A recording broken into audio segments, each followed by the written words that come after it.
আমি এই আজকের ডিসকাশনটা খুব ক্লোজলি ফলো করছি। এই thank you very much for inviting me. আমি জাস্ট কয়েকটা কুইক রিয়াকশন দিব based on what has been discuss, so that একটু ডাইনামিক কনভারসেশন হবে। আর দুই নম্বর হচ্ছে আমি কিছু পয়েন্টস ফ্রম আওয়ার রিসার্চ। আমি আমার একজন কলিগ প্যানেলিস্টের মধ্যে আমাদের ইফপ্রির ফুড সিকিউরিটি রিপোর্ট ডিস্ট্রিবিউট করেছে। তো IFPRI Washington DC based organisation, কিন্তু বাংলাদেশে কাজ করছে since the 80s। We work very closely with the minister of agriculture, minister of food, আর আমরা সোশ্যাল প্রোটেকশনে কাজ করি minister of women's and children's affairs etcetera. তো প্লিজ, আমাদের যে রিপোর্টটা এটা গত বছর পাবলিশ হয়েছে উইথ দ্য আইডিয়া অফ এই ট্রানজিশনের সময় what kind of policies could be prioritised. এর সবই হচ্ছে এভিডেন্স বেসড পলিসি রিকমেন্ডেশনস।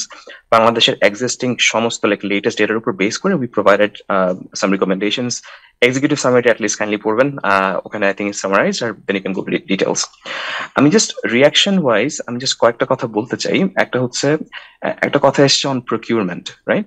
যে বিভিন্ন ফার্মার সেন্টার খোলা হবে, ওখান থেকে গভর্নমেন্ট প্রকিউর করবে। Just to give some quick numbers, প্রতি বছর কিন্তু বাংলাদেশে প্রায় 4 কোটি টন ধান প্রোডাকশন হয়, রাইট? এবং এটার মধ্যে থেকে Bangladesh government is a big buyer, মানে not as a percentage, but among all buyers, it's a big buyer. কারণ বাংলাদেশের অনেক সোশ্যাল প্রোটেকশন প্রোগ্রাম আছে যেখানে ফুড বেসড, হ্যাঁ, ফুড বেসড প্রোটেকশন প্রোগ্রামস। এখানে ভিজিটি আছে, food friendly policy, food friendly program আছে। তো বাংলাদেশ গভর্নমেন্ট যেহেতু একটা বিগ বায়ার, ইটস ইম্পর্টেন্ট যে ওরা কেমনে করে কিনছে এই ধান, ধান বা শস্য, এটা কিন্তু মার্কেটকে ইনফ্লুয়েন্স করে, ঠিক আছে? তো এখন যেটা করা হচ্ছে বা হয়ে যাচ্ছে for long time, most of the procurement comes from Millers, যারা কিনা মিল প্রসেসিং করে। আপনি আপনি রাইসটা সরাসরি কিনছেন, রাইট? তো এটা যেটা হয় যে এটা কিন্তু বেশ ভালো একটা প্রাইস দেয় গভর্নমেন্ট, রাইট? তো এটা কিন্তু ডিরেক্টলি ট্রিকল ডাউন করে না টু ফার্মার্স। আমাদের একটা রিসার্চ আছে ফ্রম 2020, ওখানে আমরা দেখিয়েছি যে if you can increase the proportion of buying from farmers, right? এখানে ফার্মারদের যে ফার্ম গেট প্রাইসটা, হ্যাঁ, যারা সরাসরি হেল্প হবে, সরাসরি বিক্রি করতে পারবে, ওদেরও হেল্প হবে, কিন্তু মার্কেট প্রাইসটা ফার্মারদের জন্য, কৃষকদের জন্য বাড়বে, রাইট? তো ওদের বেনিফিট হবে। তো আমি এই জিনিসটা একটু কাইন্ডলি বলবো আপনাদেরকে সিরিয়াসলি সিরিয়াসলি কনসিডার করতে, যে প্রকিউরমেন্ট যে প্রসেসটা আছে এটাকে ইমপ্রুভ করা যায় কিনা। এখানে দেয়ার আর সাম ইস্যুস, অ্যাগ্রিগেশন কিছু প্রবলেম আছে ফার্মার থেকে সরাসরি কেনার ব্যাপারে, রাইট? কিন্তু আমার মনে হয় যে আপনি যদি আহ, কৃষকদেরকে সাহায্য করতে চান, রাইট, এবং ওদের ফার্ম গেট প্রাইসটা যে দামে ওরা বিক্রি করে মার্কেটে, এটা খুব easy way of improving it is just increasing the amount you are buying, government যেটা কিনছে ফ্রম ফার্মার্স ডিরেক্টলি। এবং এটা করলে I think overall market price for farmers বাড়বে, কিন্তু কনজিউমারদের প্রাইস বাড়বে না, ঠিক আছে? এটা আমরা আমাদের মডেলিং করে আমরা দেখিয়েছি। So something to take seriously, I think. আচ্ছা, আমি আরো কয়েকটা আমি কথা বলবো just based on our research. I can please take a look at our report. আমাদের অনেকগুলো প্রবলেমের মধ্যে একটা প্রবলেম হচ্ছে যে গত কয়েক বছরের মধ্যে কৃষকদের ইনপুট প্রাইসেস এর দাম অনেক বেশি বেড়েছে, right? তো এখানে যারা প্র্যাকটিশনার আছে, এখানে ফাহাদ আছে for example, I love you hear from him two.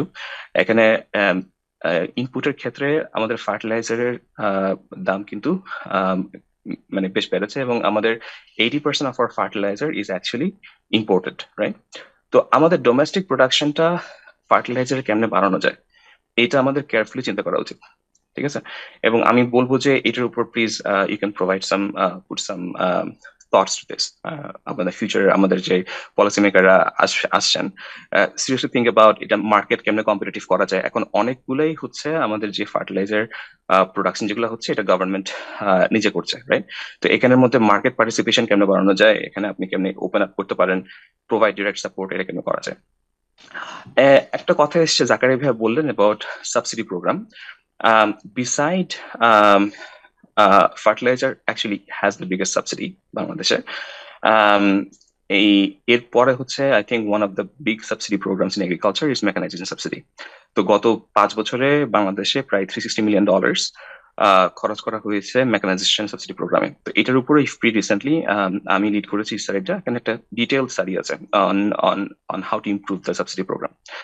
তো আমাদের আসলে হোয়াট উই সাজেস্টেড ওয়াজ, এই এই যে বিশাল বিশাল মেশিন গুলো আছে, এবং এটার কিছু বেনিফিট অবভিয়াসলি এসছে, এবং we report for the benefits were আমাদের এখানে access to finance is very low. ফার্মারদের তো অবশ্যই খুবই লো। হ্যাঁ, কৃষকরা পায় না। ওদের ওদের লোন যেগুলো ওদের বেসিক্যালি এনজিও এমএফআই থেকে পায়, ওখানে স্পেসিফিক এগ্রিকালচার লোনস খুবই কম। ব্যাংকসরা রিসেন্টলি আরো বেশি দিচ্ছে এখানে। এক ফিনটেক যারা আছে আই ফার্মারের মতো, ওদের মাধ্যমে দিচ্ছে। It's improving, but as a proportion of the entire farmers এটা প্রপোর্শনটা খুবই লো। আমি মেকানাইজেশনের কথা বললাম, যারা মেশিনারি সার্ভিসটা দেয় এটা কিন্তু কৃষক না, এটা হচ্ছে মানে businesses, right? Local service providers. এরা কিন্তু মানে একদম খুবই দরিদ্র, ওদেরকে পাওয়া ডিফিকাল্ট এরকম না, এটা কিন্তু ভালো ওদের ব্যবসা করছে ওরা, ঠিক আছে।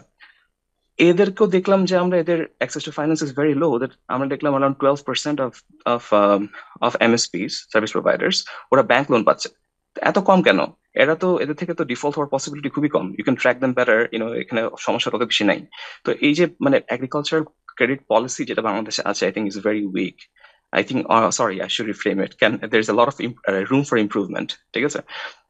তো এখানে এটা আমরা কেমনে করে এটা এটা we can particularly address, I think that would be something I think we can seriously think about. Um, Access to finance টা ইমপ্রুভ করার অনেক ওয়ে আছে।